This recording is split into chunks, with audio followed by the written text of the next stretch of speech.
Des Moines Public Schools held its first regular school board meeting tonight since the detainment of its former superintendent, Ian Roberts. This comes after federal investigators said last week Roberts is not in the country legally and did not have work authorization.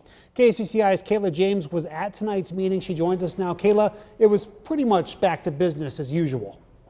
It really was, Ben. Now, as you could expect, some people did bring Roberts up, but it was truly less than a handful who did so during tonight's public comment section.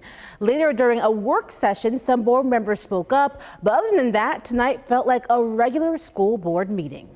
During a time when eyes are on Des Moines Public Schools, there are people at Tuesday's school board meeting. We thank you for continuing to do the work. Who made sure to share their gratitude with board members. I really do mean this sincerely.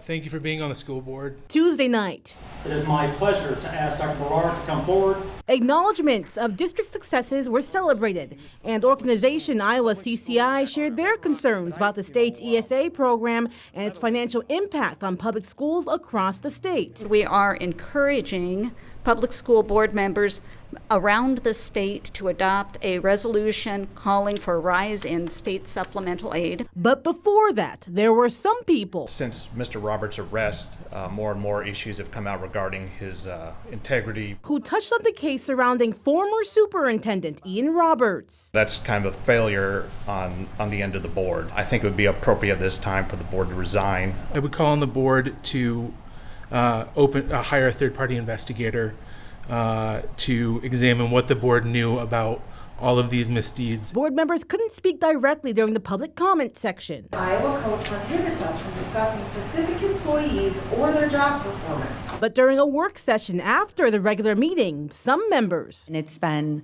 a long 10 days, spoke up. Everyone has to do a little self-reflection. Clearly, the systems that we have in place have not been the best. And that's what we need to change. Board members addressing some concerns while looking ahead, they say, with the students as top of mind. We have students that depend on how we change, and I accept that we can do things a lot better. Now, there was no talk tonight about starting a search for a new superintendent. Again, many board members saying they are focused on the students and regaining the trust of people. Ben? Okay, Kayla, thank you.